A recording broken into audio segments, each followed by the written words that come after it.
नमस्कार दोस्तों, डेट आज की देखो 7 सितंबर 2024 है। स्वागत है आपका एडिटोरियल डिस्कशन में। आज देखो सॉरी वीडियो लेट हो गई अपने, सुबह सुबह ना विंडो क्रैश कर गई, तो मैंने आईटी टीम को फ़ोन किया कि भाई आधा रिकॉर्ड हो गया है, कुछ करवा दो, रिकवरी वगैरह अगर हो सकती है। उन्होंने कई देर ट्राई किया लेकिन कुछ नहीं हुआ और फिर लैपटॉप से रिकॉर्ड करना पड़ा, लेकिन लेट हो गई इस चक्कर में पूरा का पूरा। खैर कर लेते हैं आप डिस्कस। देखो जॉर्ज ऑरवेल का ना कोट है, वो ये बोलते हैं कि अगर देखो लिबर्टी का कुछ वास्तव में मतलब है तो वो ये है कि ना अधिकार होना सामने वाले को वो बताने का जो वो सुनना नहीं चाहता है। दो लोग हैं ए बी, अब बी जो है वो देखो पर्टिकुलर चीज मानता है, धर्म से संबंधित या फिर भगवान से संबंधित, लेकिन ना ए उसको ना थोड़ा अनपॉपुलर आइडिया देता है धर्म से संबंधित। तो ना ए बतास के अपना वो कंट्रोवर्शियल आइडिया बी को, और फिर भी ए जो है वो सेफ महसूस करे। यही है असली लिबर्टी, मतलब अधिकार होना वो चीजें दूसरों को बताने का जो सामने वाला नहीं सुनना चाहता है, सामने वाले को अच्छा नहीं लगता है। असली लिबर्टी ये है। आजकल देखो सेंसरशिप काफ़ी ज़्यादा होती है, मतलब फ्री स्पीच के अगेंस्ट बहुत सी सरकारें कदम उठाती हैं। आप ये नहीं बोल सकते, वो नहीं बोल सकते, लेकिन ये चीज़ लिबर्टी के अगेंस्ट है। असली लिबर्टी का मतलब ये है कि आप वो चीज़ें भी दूसरों को बताओ जो वो नहीं सुनना पसंद करते हैं, लेकिन आपके पास अधिकार है, आप वो बता सकते हो, दूसरों को आप अपनी बात रख सकते हो। तो इस पे देखो ऐसे भी पूछा जा सकता है। आज देखो मेनली 4 इश्यूज हम डिस्कस करेंगे। सबसे पहले देखो हम आर्टिकल डिस्कस करेंगे तिलक वाला, कैसे बाल गंगाधर तिलक के प्रयासों से जो गणेश चतुर्थी है, हाँ गणेश चतुर्थी का जो फेस्टिवल है उसकी भी शुरुआत हुई है। आप सबको बहुत बहुत शुभकामनाएं। तो आर्टिकल देखो ये है इंडियन एक्सप्रेस का। गणेश चतुर्थी पहले ना इतना लार्ज स्केल पे नहीं सेलिब्रेट किया जाता था, तो ना तिलक के प्रयासों से जो ये गणेश चतुर्थी है वो देखो एक बड़ा फेस्टिवल बन गया।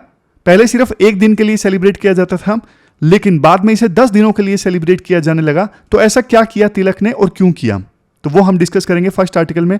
दूसरा आर्टिकल नक्सलाइट से संबंधित है।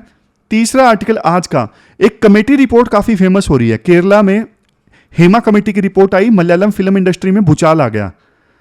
तो क्या है ये रिपोर्ट, और सेक्सटोर्सन एक वर्ड काफी ज्यादा आजकल चर्चा में आ रहा है, सेक्सटोर्सन। तो इसके बारे में आर्टिकल डिस्कस करेंगे। कुछ पॉइंट्स हैं जो ड्रा करके आप आंसर राइटिंग में यूज कर सकते हो, वो आपके साथ शेयर करूंगा। और सबसे लास्ट में आर्टिकल फिर डिस्कस करेंगे एक, ये भी काफी सुर्खियों में है इशू, टेलीग्राम के फाउंडर को गिरफ्तार किया गया था फ्रांस की सरकार के द्वारा, बाद में बेल पे छोड़ दिया गया। अब क्वेश्चन ये उठता है कि जो डिजिटल प्लेटफॉर्म ओनर हैं, जैसे व्हाट्सएप के मालिक हैं, इंस्टाग्राम के मालिक हैं मार्क जकरबर्ग, और ट्विटर के मालिक हैं अभी इलोन मस्क, तो क्या इनकी लायबिलिटी बनती है? इनके प्लेटफॉर्म पे कोई यूजर गलत कंटेंट शेयर करता है तो क्या मालिकों की लायबिलिटी बनती है? मालिक भी दोषी हैं यूजर के द्वारा शेयर किए गए कंटेंट के लिए। चौथा आर्टिकल इससे संबंधित है। तो चलिए डिस्कशन स्टार्ट करते हैं। इसके बाद नेक्स्ट आर्टिकल, एक तरफ बाल गंगाधर तिलक जी और दूसरी तरफ Ganesh Chaturthi as a community festival, दोनों के बीच में क्या नाता है? आप जीएस पेपर 1 के इस टॉपिक से आर्टिकल को रिलेट कर सकते हो। राइटर कहते हैं, देखो आज के समय में गणेश चतुर्थी को 10 दिन के फेस्टिवल के रूप में सेलिब्रेट किया जाता है। पूरी कम्युनिटी एकजुट होती है इस फेस्टिवल को सेलिब्रेट करने के लिए, और बहुत ज्यादा धूमधाम से इस 10 दिन के पीरियड को सेलिब्रेट किया जाता है एज ए पब्लिक इवेंट। लेकिन ना 1893 से पहले यह नहीं होता था। 1893 से पहले गणेश चतुर्थी सिर्फ एक दिन का फेस्टिवल हुआ करता था, जो लोग बस प्राइवेट में ऑब्जर्व करते और खास करके ब्राह्मण्स एंड अपर कास्ट के लोग इसे ऑब्जर्व करते। लेकिन 1893 में बहुत कुछ चेंज हो गया। क्या चेंज हुआ? देखो इसका क्रेडिट जाता है बाल गंगाधर तिलक को। बाल गंगाधर तिलक जिन्हें लोकमान्य की उपाधि मिली थी, लोकमान्य मतलब लीडर ऑफ द पीपल। ये देखो एक्सट्रीमिस्ट ग्रुप में आते थे। आपने शायद इतिहास में पढ़ाई होगा, उस समय ना 2 ग्रुप्स में डिवाइडेड थे हमारे फ्रीडम फाइटर्स, एक ग्रुप मॉडरेट्स का और एक तरफ एक्सट्रीमिस्ट का। एक्सट्रीमिस्ट में आते थे लाल बाल पाल, लाला लाजपत राय, बिपिन चंद्र पाल और बाल गंगाधर तिलक। एक्सट्रीमिस्ट के जो मेथड्स थे ना आजादी पाने के, वो थोड़े एग्रेसिव थे। देखो हुआ क्या, 1857 की क्रांति में ना म्यूटिनी हुई थी और ब्रिटिश राज को भारत से उखाड़ फेंकने की कोशिश हुई थी। लेकिन 1857, जिसे फर्स्ट वार ऑफ इंडिपेंडेंस भी कहा जाता है, यह प्रयास फेल हो गया। तो इसके बाद जो मॉडरेट्स थे ना, वो कंसेशन चाहते थे ब्रिटिशर्स से। कंसेशन मतलब थोड़ी ऑटोनॉमी और दे दी जाए, हमारे हाथों में थोड़ी पावर और दे दी जाए। उनकी सोच इस प्रकार से थी कि ब्रिटिशर्स से थोड़ी कंसेशन ली जाए, थोड़ी पावर और ली जाए। लेकिन वो सीधा सीधा नहीं बोलते थे कि ब्रिटिशर्स को कि आप छोड़ के चले जाओ। दूसरी तरफ एक्सट्रीमिस्ट थे। एक्सट्रीमिस्ट बोलते थे सीधा सीधा कि हमें सेल्फ रूल चाहिए। जैसे अरबिंदो घोष भी एक्सट्रीमिस्ट थे, वो भी स्वराज की वकालत करते थे। बाल गंगाधर तिलक का तो सीधा सीधा नारा था कि स्वराज मेरा जन्मसिद्ध अधिकार है और मैं इसे हासिल करके ही रहूंगा। उन्होंने 2 न्यूज़पेपर स्टार्ट किए थे, एक तो केसरी मराठी में और एक मराठा इंग्लिश में।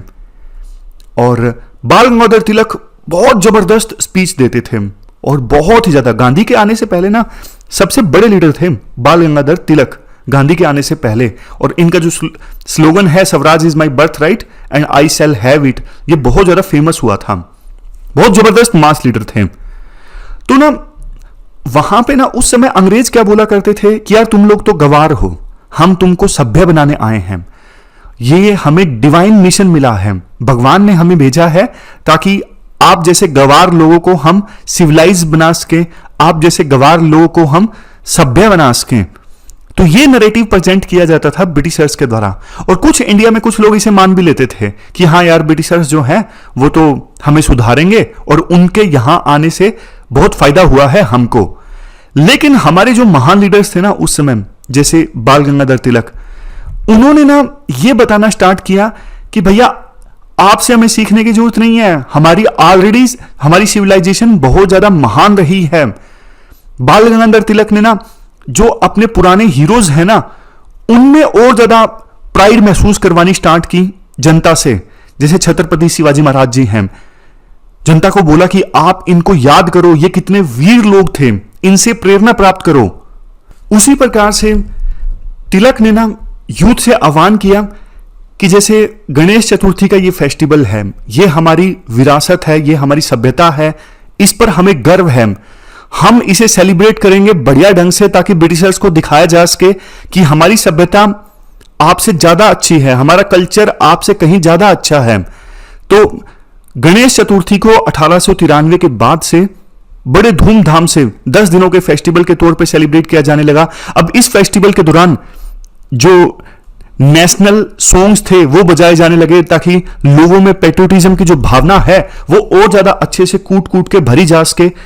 मतलब नेशनलिज्म वहां पे उस समय लोगों में इनकलकेट करना था ना, ताकि लोग जागरूक हों और ब्रिटिशर्स को यहां से भगा दें। तो इस चीज में भी ये फेस्टिवल्स काफी काम आए। देखो एक चीज मैं आपको बताता हूं, जनरल कंसेप्ट है, इतिहास में ना आपको अनेकों एग्जाम्पल्स ऐसे देखने को मिलेंगे जब धर्म का इस्तेमाल हुआ है पावर इस्तेमाल करने के लिए, धर्म का इस्तेमाल हुआ है पॉलिटिकल पर्पजेस के लिए, धर्म का इस्तेमाल हुआ है लड़ाइयां लड़ने के लिए, अपने सैनिकों को मोटिवेट करने के लिए। आप रिसेंट एग्जाम्पल देखिए अफगानिस्तान का। तालिबान ने अफगानिस्तान की सत्ता हासिल की धर्म के नाम पर। उन्होंने बोला कि हम शरिया लागू करना चाहते हैं, हम ट्रू इस्लाम को फॉलो करते हैं। इवन पहले के समय में मेडिवल इंडिया में बहुत सारे इन्वेडर्स जो भारत में आए, वो अपने सैनिकों को मोटिवेट किया करते थे कि देखो आप जिहाद के लिए लड़ रहे हो, समझ गए। उसी प्रकार से इंडिया में भी कुछ लीडर्स जैसे अरबिंदो घोष थे, उन्होंने भी क्या किया, उन्होंने ये बोला भारत के यूथ को, भारत एक गोडेस है, माता है, भारत माता, और अभी जो चेंज में है, तो भारत के जो यूथ हैं वो जिस प्रकार से धर्म के प्रति डेडिकेटेड है ना, रिलीजन के प्रति डेडिकेटेड हैं, उन्हें अपने आप को नेशन के प्रति डेडिकेटेड करना चाहिए उसी प्रकार से। और आप कैसे ये बर्दाश्त कर सकते हो कि भारत माता चेंज में है, तो आपका ये फर्ज है कि आप तब तक मत रुको जब तक कि आप भारत माता को चेंज से आजाद मत करवा दो। तो समझ गए, ये एग्जाम्पल है, इससे ना लोगों को ज्यादा अच्छे ढंग से मोटिवेट किया जा सकता है। समझ गए। आप एग्जाम्पल पे ध्यान मत दीजिएगा, लेकिन एक जनरल कंसेप्ट है जो मैंने आपको बताया। फिर से आते हैं तिलक पर। तिलक ने 1896 में शिवाजी फेस्टिवल को भी ऑर्गेनाइज करवाना स्टार्ट किया और एम यह था कि महाराष्ट्रियंस में नेशनलिस्ट आइडियाज को इंस्पायर किया जाए। और उसी साल उन्होंने एक बहुत बड़ा कैंपेन चलाया फॉरेन कपड़े के बाइकॉटिंग से संबंधित, क्योंकि उस समय ना ब्रिटिशर्स ने कॉटन के ऊपर एक्साइज ड्यूटी लगा दी थी।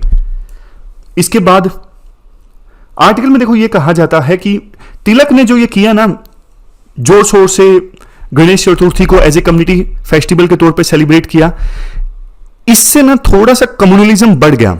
मतलब कुछ एक्सपर्ट्स बोलते हैं इससे कम्युनलिज्म बढ़ गया और आरोप ये लगने लगे कि कांग्रेस के जो लीडर्स हैं वो हिंदुइज्म को ज्यादा सपोर्ट करते हैं। जैसे देखो एग्जाम्पल के तौर पर 1893 में 11 अगस्त को बॉम्बे में हिंदू और मुस्लिम्स के बीच में वायलेंस देखने को मिला। लेकिन इसके जवाब में ना तिलक ये कहते हैं कि देखो ब्रिटिशर्स जो है ना वो मुस्लिम्स का साथ देते हैं और मुस्लिम्स का जो एग्रेशन है उसको काउंटर करने के लिए हिंदुओं ने सेल्फ डिफेंस किया है। तिलक का यह भी कहना था कि ब्रिटिशर्स को इस बात का पता है कि हिंदू मेजोरिटी में है, वो एकजुट हो रहे हैं इन फेस्टिवल्स के थ्रू और इससे उनको खतरा महसूस होता है। इसी वजह से वो हिंदुओं को काउंटर करने की कोशिश करते हैं मुस्लिम्स के थ्रू। ये उनकी रणनीति है डिवाइड एंड रूल की। तो इस प्रकार से ना आर्टिकल में पूरा इतिहास बताया जाता है कि कैसे गणेश चतुर्थी को, भगवान गणेश की वर्शिपिंग को एक पब्लिक फेस्टिवल के तौर पे सेलिब्रेट किया जाने लगा 1893 के बाद से ही। तो इसका इतिहास लिंक्ड है इंडियन स्ट्रगल फॉर फ्रीडम से। अब चलते हैं आगे। इसके बाद नेक्स्ट आर्टिकल देखो नक्सलिज्म से संबंधित है। आपने सिलेबस में जीएस पेपर 3 के इस टॉपिक से आर्टिकल को रिलेट कर सकते हो। देखो ये जो नाम है ना नक्सलिज्म इसलिए पड़ा क्योंकि ये मूवमेंट स्टार्ट हुई थी 1967 में वेस्ट बंगाल के एक गांव नक्सलबाड़ी से, तो वहां से ये नाम पड़ा नक्सलिज्म। जो नक्सलाइट्स होते हैं उनका ऑब्जेक्टिव क्या होता है? उनका ऑब्जेक्टिव देखो ये होता है जो एग्जिस्टिंग गवर्नमेंट सिस्टम है ना, एग्जिस्टिंग गवर्नमेंट सिस्टम मतलब डेमोक्रेसी हमारे देश में, हम अपने प्रतिनिधि चुनते हैं, वो मिलके सरकार बनाते हैं, कानून बनाते हैं। तो इस एग्जिस्टिंग गवर्नमेंट सिस्टम को उखाड़ फेंकना और उसके बाद कम्युनिस्ट गवर्नमेंट इस्टाब्लिश करना, कम्युनिस्ट सिस्टम इस्टाब्लिश करना, ये मकसद है नक्सलाइट्स का। और देखो ये अचीव करने के लिए ना वो गांधी जी की तरह पीसफुल मीन्स नहीं अपनाते, वो आर्म्ड रिबेलियन कर रहे हैं। मतलब कम्युनिस्ट गवर्नमेंट इस्टाब्लिश करने के लिए इन्होंने हथियार वगैरह उठा के रखे हैं। और देखो नक्सलाइट्स की जो मोडस ऑपरेंडी है वो ये रहती है कि जो ट्राइबल यूथ है, कहाँ का ट्राइबल यूथ, जैसे खास करके देखो फॉरेस्ट वगैरह है, फॉरेस्ट में आपको पता है दूर दराज के एरियाज में कई बार गवर्नेंस का लाभ नहीं मिल पाता, लोगों को स्कीम्स का लाभ नहीं मिल पाता। सरकार के कई कानून ऐसे होते हैं जिनसे वो फ्रस्ट्रेट हो जाते हैं, जैसे सरकार जंगल में नहीं घुसने देती। तो ऐसे बहुत सारे रीजंस के कारण ना ट्राइबल्स नाराज हो जाते हैं। उसी चीज़ का फायदा उठाते हैं नक्सलाइट्स, जो ट्राइबल यूथ हैं उनको भड़का देते हैं, माइंड वॉश कर देते हैं और उनको कह देते हैं कि हथियार उठा लो सरकार के अगेंस्ट। और देखो आज़ादी के इतने वर्ष बाद अभी नक्सलिज्म खत्म तो नहीं हुआ है, अब काफ़ी कमज़ोर हो गया है। क्योंकि देखो एक चीज़ है, जिस सेक्शन की ट्राइबल्स की आवाज़ उठाने का दावा करते हैं नक्सलाइट्स, लेकिन देखो सबसे ज़्यादा जो नुकसान उन्होंने पहुंचाया है ना ट्राइबल्स को ही पहुंचाया है।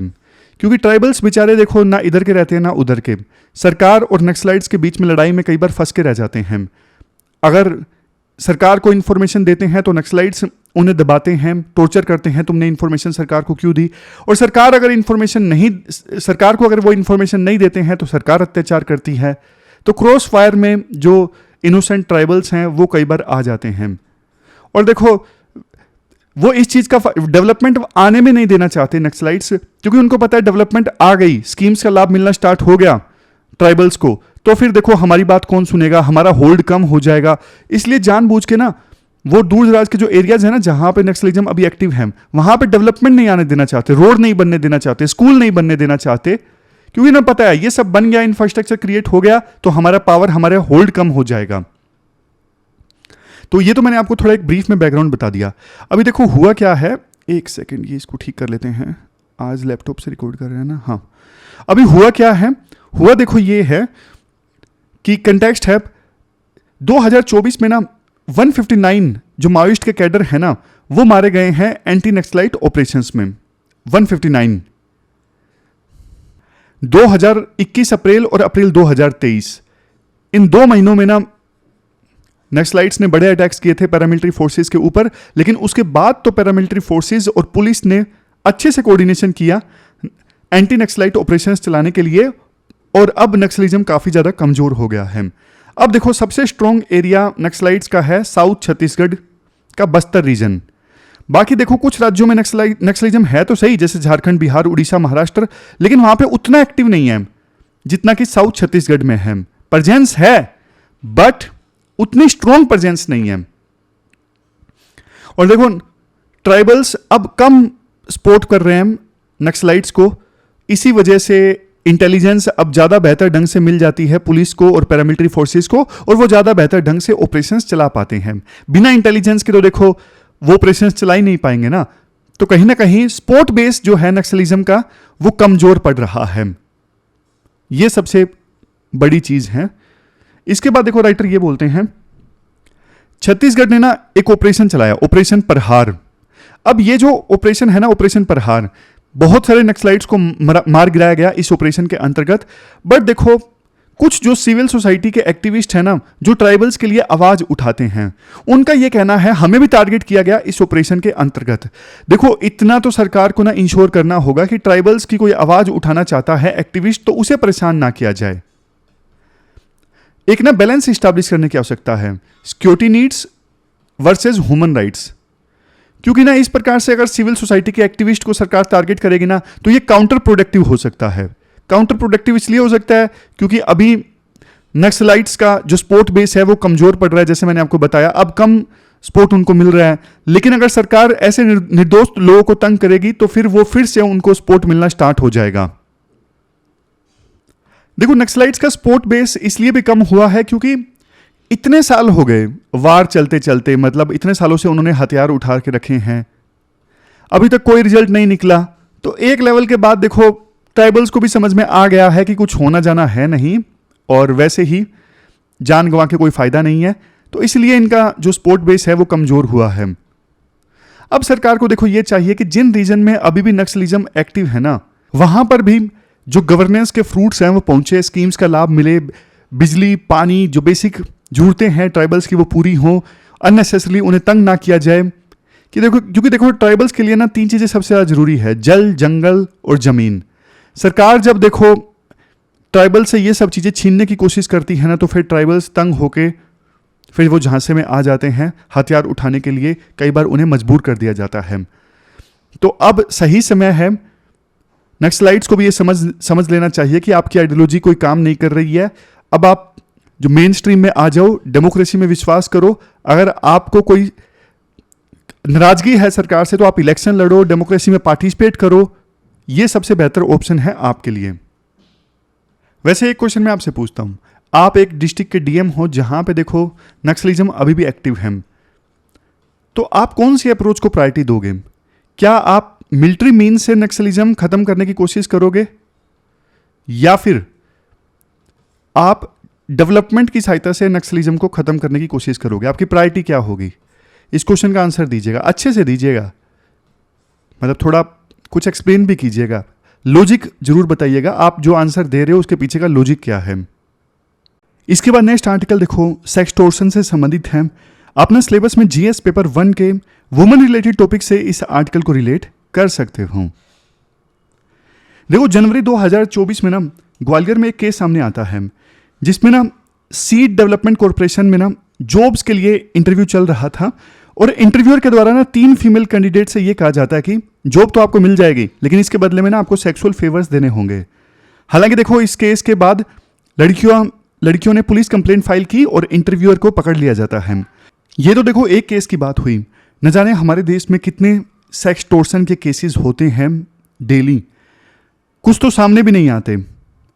कैसे महिलाओं की मजबूरी का फायदा उठा के कई बार सेक्सुअली एक्सप्लॉइट किया जाता है। और देखो बहुत बार लड़कियां, जैसे मैंने आपको बताया, बेइज्जती के डर से कंप्लेंट नहीं करती हैं और ये केसेस छुप के रह जाते हैं। हाल ही में ना केरला की सरकार ने ना हेमा कमेटी की रिपोर्ट को पब्लिक किया, और उसके बाद तो मलयालम फिल्म इंडस्ट्री में भूचाल आ गया। कई सारे सेक्सटोर्शन के केसेस सामने आए, और उन केसेस से ये पता चला कि मलयालम फिल्म इंडस्ट्री में महिलाओं के लिए बहुत दुर्गति है, मतलब बहुत दर्दनाक हादसों से मलयालम फिल्म इंडस्ट्री में महिलाएं गुजरी हैं। ऐसा सामने आया हेमा कमेटी की रिपोर्ट पब्लिश होने के बाद में। थोड़ा मैं आपको बैकग्राउंड देता हूं। दरअसल देखो, ये हेमा कमेटी जो अभी काफी ज्यादा सुर्खियों में है, इस मामले की शुरुआत ना 2017 में हुई थी। 2017 में एक इंसिडेंट हुआ था जिसमें एक जानी मानी मलयालम एक्ट्रेस, उनको किडनैप किया जाता है और उन्हें एक चलती कार में सेक्सुअली एक्सप्लॉइट किया जाता है। इस पूरे प्रकरण का ना आरोपियों के द्वारा वीडियो भी बना लिया जाता है और इस इंसिडेंट को अंजाम देने में ना मलयालम सिनेमा के एक एक्टर का भी हाथ था। इस वजह से उस समय चारों तरफ हंगामा खड़ा हो गया था। इस इंसिडेंट की जांच करने के लिए ना केरला हाईकोर्ट की एक रिटायर्ड जज के हेमा की अध्यक्षता में ना एक कमेटी गठित की जाती है। 3 सदस्यों की एक कमेटी थी। इस कमेटी ने ना जांच करके अपनी रिपोर्ट 2019 में सबमिट कर दी थी, बट केरला की सरकार ने ना 5 साल तक इस रिपोर्ट को पब्लिक डोमेन में नहीं डाला, मतलब ठंडे बस्ते में डाल दिया, रिलीज ही नहीं किया। लगभग 5 साल बाद ये जो हेमा कमेटी की रिपोर्ट है ना, उसे पब्लिक किया गया और लोगों के सामने रियलिटी आई। इस कमेटी की रिपोर्ट में यह बोला गया कि मलयालम फिल्म इंडस्ट्री में जो फीमेल आर्टिस्ट है ना, उनको देखो बेसिक फैसिलिटीज भी अवेलेबल नहीं करवाई जाती, जैसे अलग से टॉयलेट्स, और कई बार तो ना अलग से चेंजिंग रूम भी नहीं होते। मतलब मेल के लिए जो चेंजिंग रूम होते हैं ना, वहीं पर कह दिया जाता है कि आप कपड़े यहीं पर बदल लीजिए। बहुत सारी मलयालम फिल्म इंडस्ट्री में फीमेल आर्टिस्ट ने यह बोला कि हमें डेली कुछ ना कुछ देखो डर का सामना करना पड़ता है। कई बार ऐसा होता है कि ना रात को फिल्म सेट पे रात को कमरा बंद है, लेकिन बाहर से कोई जोर जोर से दरवाजा खटखटा रहा है, मेल एक्टर या फिर कोई दूसरा अथॉरिटी वाला पर्सन सेट पे। तो ये सारा हरासमेंट हमें फेस करना पड़ता है फिल्म सेट्स पे। वर्किंग कंडीशन काफी अनसेफ है। देखो, ये तो चलो हमने मलयालम फिल्म इंडस्ट्री की बात की, जिसपे ये कमेटी गठित की गई थी, हेमा कमेटी। और इस रिपोर्ट के आने के बाद ऐसी भी खबरें आई, कुछ फीमेल आर्टिस्ट ने बोला कि हाँ, काम देने के लिए हमसे भी सेक्सुअल फेवर्स मांगी गई थी। बट देखो, दूसरे सेक्टर्स में भी यही हाल है। इवन आप हेल्थ सेक्टर में देख लीजिए, हेल्थ सेक्टर में जो आशा वर्कर्स हैं या फिर नर्स हैं, उनको काम करने के दौरान कितना हरासमेंट फेस करना पड़ता है, बहुत ज़्यादा।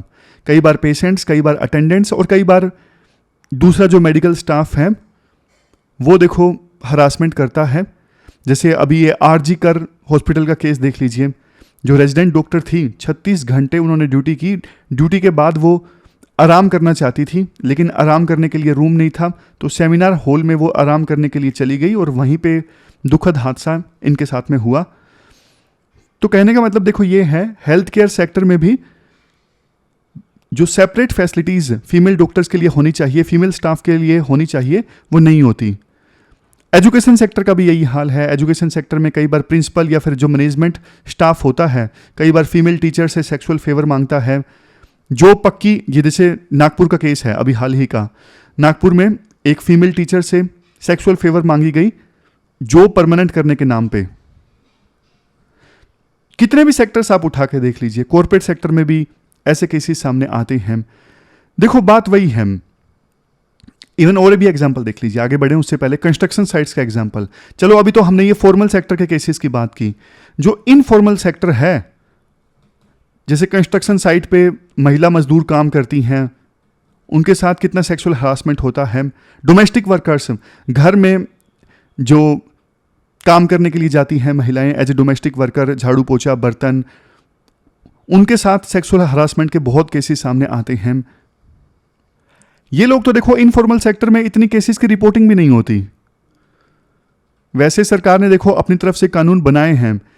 Sexual harassment of women at work place act 2013 है, protection of women from domestic violence act 2005 है, indecent representation of women prohibition act 1986 है, डाउरी प्रोहिबिशन एक्ट 1961 है, पोक्सो एक्ट 2012 है। बट देखो, ये सारे कानून होने के बावजूद, ये सारे एक्ट्स होने के बावजूद, कहीं ना कहीं फिर से इस प्रकार के केसेस के सामने आना, तो या तो देखो ये इन एक्ट्स में कमी है या फिर इंप्लीमेंटेशन अच्छे से नहीं हो रहा है, डर नहीं है, तभी ऐसे केसेस फिर से सामने आ रहे हैं। कमी देखो हर तरफ है। बात देखो ये है, सिर्फ कानून से काम नहीं चलता। लोग कहते हैं कानून सख्त बना दो, फांसी की सजा दे दो। सिर्फ कानून से देखो काम चलता नहीं है। पहली तो बात, इंप्लीमेंटेशन भी स्ट्रोंग होना चाहिए। और दूसरी बात, सोसाइटी में वैल्यूज को इनकलकेट करने पे फोकस नहीं किया जाता। ये बात 2-3 बार हमने आर्टिकल में डिस्कस कर ली। शुरुआत से ही बच्चों को सिखाया नहीं जाता कि महिलाओं का सम्मान करना सीखो। शुरुआत से ही बच्चों को ये सिखाया जाए तो आगे चल के वो सम्मान करेंगे। जैसे देखो, शुरुआत से ही सिखाया जाता है बड़ों का सम्मान करो, लेकिन महिलाओं के सम्मान के प्रति उतनी जागरूकता नहीं है। आज का युग जो है, देखो जेन जी का युग है। आज के युग के हिसाब से बच्चों में वैल्यूज़ को इनकलकेट करना जरूरी है। जिस भाषा में वो समझें उस भाषा में उनको वैल्यूज सिखाना जरूरी है। तो ये कुछ पॉइंट्स जो इंपॉर्टेंट निकल के आए हेमा कमेटी रिपोर्ट से संबंधित, और कुछ दूसरी डायमेंशंस, इनको देखो आप आंसर राइटिंग में यूज कर सकते हो। इसके बाद देखो नेक्स्ट आर्टिकल भी इंपॉर्टेंट है। ये इशू काफी ज्यादा सुर्खियों में है। देखो, जो डिजिटल प्लेटफॉर्म के ओनर्स है ना, जैसे टेलीग्राम के ओनर, व्हाट्सएप के ओनर्स, क्या इनकी लायबिलिटी बनती है अगर इनके प्लेटफॉर्म पे कोई हेट कंटेंट शेयर होता है या फिर कुछ गलत होता है, यूजर ने कुछ गलत कर दिया। मान लीजिए महेश है, महेश टेलीग्राम पे कुछ गलत काम कर रहा है, ह्यूमन ट्रैफिकिंग कर रहा है, तो क्या इसके लिए जो टेलीग्राम के फाउंडर हैं इनकी लायबिलिटी बनती है या फिर नहीं बनती है? इस पे ये जो आर्टिकल है वो बेस्ड है और इंपॉर्टेंट इशू है। ये इंपॉर्टेंट इशू इसलिए है क्योंकि टेलीग्राम के जो फाउंडर है ना, पावेल डुरोव, इनको ना फ्रांस की सरकार ने गिरफ्तार कर लिया और ये बोला कि ना ये टेलीग्राम पे ना चाइल्ड सेक्सुअल अब्यूज का मटेरियल स्प्रेड होने में मदद कर रहे हैं, ड्रग ट्रैफिकिंग को फैसिलिटेट करवा रहे हैं और लॉ इन्फोर्समेंट एजेंसी से कोऑपरेट करने से मना कर रहे हैं। तो इन्होंने ये बोला टेलीग्राम के फाउंडर ने कि भैया मैं कुछ नहीं कर रहा हूं, यूजर्स टेलीग्राम पे ये सब कर रहे हैं, अब मेरी क्या गलती है इसमें? तो देखो ये इशू कैसे हैंडल किया जाए। देखो एक टर्म होती है सेफ हार्बर वाली। सेफ हार्बर टर्म ये कहती है कि जो इंटरमीडियरी है ना, इंटरमीडियरी मतलब जैसे अब जीमेल पे 2 आतंकवादी आपस में चैट कर लेते हैं मान लीजिए, तो इसमें ना इंटरमीडियरी यानी जीमेल की गलती नहीं है, गूगल की गलती नहीं है। बट देखो अब ये जो प्रिंसिपल है ना सेफ हार्बर वाला, वो कहीं ना कहीं अब कमजोर पड़ रहा है। कमजोर इसलिए पड़ रहा है क्योंकि ना अब फेक न्यूज, डिसइंफॉर्मेशन काफी तेजी से स्प्रेड हो रही है। अब या तो देखो ये जो डिजिटल प्लेटफॉर्म ओनर है सरकार के साथ अच्छे से कोऑपरेट करें, अगर कोऑपरेट नहीं करेंगे तो सरकारें ये बोलती हैं कि हमारे पास फिर देखो यही रास्ता बचता है कि ये डिजिटल प्लेटफॉर्म्स के जो ओनर्स हैं या फिर इनके जो ऑफिसर्स हैं उनको हम अरेस्ट की धमकी दें ताकि ये हमारी बात माने। लेकिन देखो डिजिटल प्लेटफॉर्म ओनर्स वाले ये कहते हैं कि सरकार तो कहती है कि 2 लोग आपस में क्या चैट कर रहे हैं हमें खोल के बता दो, हर बार सरकार यही बोलती है। लेकिन जैसे व्हाट्सएप वाले ये बोलते हैं कि भैया एंड टू एंड इंक्रिप्शन होता है, हम नहीं पता लगा सकते एक लेवल से ज्यादा कि वो आपस में क्या बात कर रहे हैं। समझे? मतलब सरकार की देखो अपना कंसर्न है उनका कि सेफ्टी के लिए आप हमें बताओ, कोऑपरेट करो आप हमसे। लेकिन डिजिटल प्लेटफॉर्म ओनर ये कहते हैं कि हम नहीं बता सकते, एंड टू एंड इंक्रिप्शन होता है। कोई एक पर्सन ए पर्सन दूसरे पर्सन को मैसेज भेजेगा तो बीच में इंक्रिप्टेड कंटेंट होता है, हमें भी नहीं पता लगता। अगर हमने आपको ये बीच वाला दिखाना स्टार्ट कर दिया तो फिर तो देखो प्राइवेसी बिल्कुल ही वायलेट हो जाएगी, प्राइवेसी की कोई कदर ही नहीं रहेगी फिर तो यहां पे ये द्वंद्व है। हाल ही में देखो यूरोपियन यूनियन ने भी एक एक्ट बना लिया अपना, डिजिटल सर्विसेज एक्ट।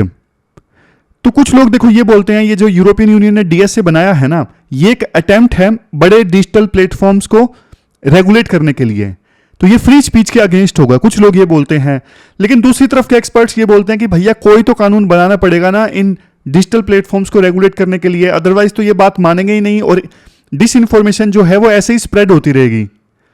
तो देखो यहां पे ना बीच का सॉल्यूशन ये है कि ये जो डिजिटल प्लेटफॉर्म्स है ना सरकारों के साथ अच्छे से कोऑपरेट करें, अपनी लिमिटेशन बताएं।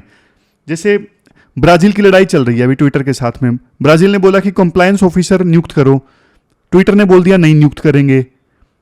तो कई बार ना ये जो डिजिटल प्लेटफॉर्म ओनर है ना, ये इनका ये कहना है कि सरकार हमसे जबरदस्ती करती है, इवन फ्री स्पीच वाला कंटेंट हटाने की कोशिश करवाती है।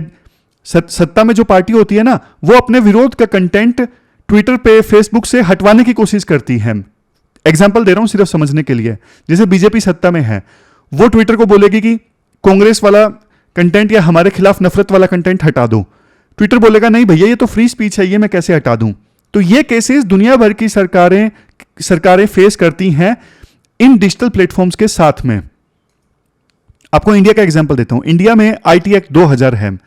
अब आईटी एक्ट 2000 के अंतर्गत ना 2023 में रूल्स आए थे। अब इन रूल्स में बोला गया कि सभी डिजिटल प्लेटफॉर्म्स को कंप्लायंस ऑफिसर सरकार के साथ कोऑर्डिनेट करने के लिए नोडल ऑफिसर अपॉइंट करना है। इसके अलावा यूजर्स की जो ग्रीवेंस है उनको एड्रेस करने के लिए ग्रीवेंस रेड्रेसल ऑफिसर नियुक्त करना है। बहुत सारी चीजें इंडिया में बोली गई थी 2023 के इन आईटी रूल्स में। लेकिन अब जैसे ट्विटर, ये टेलीग्राम जैसी कंपनीज है ना, जिनका ऑफिस ही नहीं है इंडिया में, अब ऐसी कंपनीज इन रूल्स को मान ही नहीं रही हैं। ना तो इन्होंने देखो ज्यादा वो अपॉइंट किए हैं ग्रीवेंस रेड्रेसल ऑफिसर, मतलब सारी गाइडलाइंस नहीं मानी है सरकार की। और सरकार का एक लेवल के बाद बस चलता भी नहीं है, क्योंकि इनका ऑफिस ही नहीं है इंडिया में, फिजिकल प्रेजेंस नहीं है। तो फिर सरकार कहती है कि देखो हम टेलीग्राम को बंद कर देंगे। अगर आप बात ही नहीं मानोगे, कोऑर्डिनेट नहीं करोगे, तो हमें क्या करना पड़ेगा? मजबूरी में आके हमें बंद ही करना पड़ेगा। तो ये सारे यहां पे कंसर्न्स हैं। देखो, बेस्ट सॉल्यूशन देखो यही निकलता है कि बात माननी चाहिए इन डिजिटल प्लेटफॉर्म ओनर्स को, मतलब कम से कम सरकार के साथ कोऑपरेट करें क्राइम से रिलेटेड केसेस को हैंडल करने के लिए, वो जरूरी है। और सरकार को देखो ये चाहिए कि आप ना पॉलिटिकल मींस के चलते इन प्लेटफॉर्म्स को दबाने की कोशिश मत करो और अपने फायदे के लिए कंटेंट हटवाने की कोशिश मत करो। तो रास्ता देखो बीच में निकलता है। अगर डिजिटल प्लेटफॉर्म्स को पूरी तरह से दबा दिया जाएगा तो ये फ्री स्पीच के अगेंस्ट हो जाएगा। अगर सरकार की बात बिल्कुल नहीं सुनी जाएगी तो क्राइम बढ़ जाएगा। तो एक बीच का रास्ते की आवश्यकता है। तो ये थी हमारी आज की डिस्कशन। अच्छे से पढ़िए, अपना बेस्ट दीजिए। मिलते हैं फिर से एक नई डिस्कशन के साथ। तब तक आप अपना ख्याल रखिए। Thank you very much for discussion.